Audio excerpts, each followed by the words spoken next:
কুষ্টিয়া জেলার কুমারখালী পৌরসভা কর্তৃপক্ষের বিরুদ্ধে অভিযোগ উঠেছে যে তারা যদু-বয়রা ইউনিয়নের ৪ নং ওয়ার্ডের হাঁসদিয়া আবাসিক এলাকা এবং ফসলি জমিতে একটি ডাম্পিং স্টেশন নির্মাণের উদ্যোগ নিয়েছেন। এর প্রতিবাদে কয়েক শত গ্রামবাসী মানববন্ধন ও বিক্ষোভ কর্মসূচি পালন করছেন। মঙ্গলবার দুপুরে কুমারখালী উপজেলা পরিষদ চত্বরে ঘণ্টাব্যাপী এই কর্মসূচি অনুষ্ঠিত হয়। কর্মসূচির শেষে বিক্ষোভকারীরা উপজেলা নির্বাহী কর্মকর্তার ইউএনও এর কাছে একটি লিখিত স্মারকলিপি প্রদান করেন।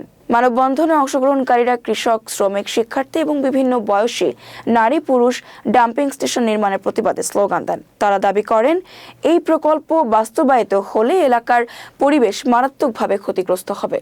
এ সময় কুমারখালী উপজেলা নির্বাহী কর্মকর্তা এস.এম. মিখাইল ইসলাম জানান, পৌরসভা ময়লা আবর্জনা দীর্ঘদিন ধরে মহাসড়কের পাশে ফেলা হচ্ছিল, যার কারণে পরিবেশ দূষিত হচ্ছিল। তবে পৌরসভা অর্থ সংকটে থাকায় নতুন ডাম্পিং স্টেশন নির্মাণ করা সম্ভব হচ্ছে না। তিনি আরও জানান, কুমারখালী মৌজায় সরকারি খাস জমি রয়েছে, যেখানে ডাম্পিং স্টেশন নির্মাণের জন্য জমি খোঁজা হবে।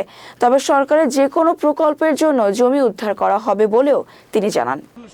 ডাম্পিং স্টেশন হলে বড় ধরনের ক্ষতি, সেটা আপনারা নিজেরাই জানেন যে শহরের যত রকমের বর্জ্য আছে ওখানে ফেলা হবে, সেটার গন্ধ হবে, ওখান থেকে বিভিন্ন ধরনের রোগ জীবাণু ছড়াবে। আমরা কৃষি কাজ করি, আমাদের কৃষিতে বড় ধরনের একটা ক্ষতিগ্রস্ত হবে এবং আমরা ওখানে বসবাস করতে পারবো না। জায়গাটা সরকারি হলেও ওখানে সরকারি বিভিন্ন প্রকল্প করতে পারে, সেখানে ভূমিহীনদের বসাতে পারে, তারা বসলে আমাদের উপকার হবে, প্লাস আমাদের পরিবেশের বিপর্যয় হবে না। সেটা অন্য কাজে সরকার ব্যবহার করুক। ওখানে সরকারি স্থাপনা অন্য স্থাপনা করলে হয়তো সেখানে আমাদের ছেলেমেয়েরা কর্ম করতে পারে, সে ধরনের সিদ্ধান্ত নিক সরকার। পৌরসভার ভিতরেও মানে সরকারি জমি আছে। আচ্ছা, এইবার আপনার ওই জায়গায় সরকারি জমি আছে, মানুষ আবাদ করে খাচ্ছে। আপনার সরকার ওই জায়গায় ভূমিহীন করুক, মিল কারখানা করুন। দেশের লোক আমরাই বাঁচবো, আমরা ভ্যান চালাচ্ছি, আমরাই অন্য কর্ম করে খাবো। তাই ময়লা পৌরসভার ময়লা আপনার গ্রামে নিয়ে যাব, আর আমরা তাই মাইনে নেবো। আমরা রাস্তায় সেই থাকবো, এই জনগণ সব রাস্তায় সেই থাকবো। গাড়ি নিয়ে ওই ময়লার গাড়ি আমার মারি দিতে হলে পারে নিয়ে যেতে হবে। আমি আজকে তাই ঘোষণা করলাম, যদি না হয় এই লোক সব রাস্তায় সেই থাকবে, এখন তো সেই থাকবে, সঞ্চয় পদ্ধতি থাকবে। এই হচ্ছে আমাদের দাবি আজকের। ময়লা ফেলার সমস্যা, আমাদের রোগ জীবাণু, আমরা ওখানে বাসই করতে পারবো না। আমাদের খুব সমস্যা, এই রোগ জীবাণু হয়ে যাবে, আমাদের গ্রামে বাস করা কঠিন হয়ে যাবে।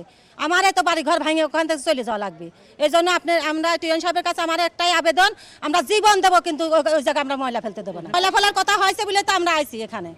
এই জন্য আমরা হচ্ছে জীবন দেবো, কিন্তু আমরা ময়লা ফেলতে দেবো না। কিন্তু আমরা টিএন সাহেবের বলতেছি অন্য কিছু করুক, আমরা এইটা করতে দেবো না। এইটাই আমাদের আবেদন। ইতিমধ্যে আমরা পৌরসভার একটি মৌজা, যেটি কুমারখালী মৌজা, এটি সংলগ্ন জায়গা, সরকারি জায়গা আমাদের রয়েছে। তো সেখানে আমরা সেই জায়গাটি সরকারি সম্পত্তি হিসেবে সেটি উদ্ধার করাও প্রয়োজন।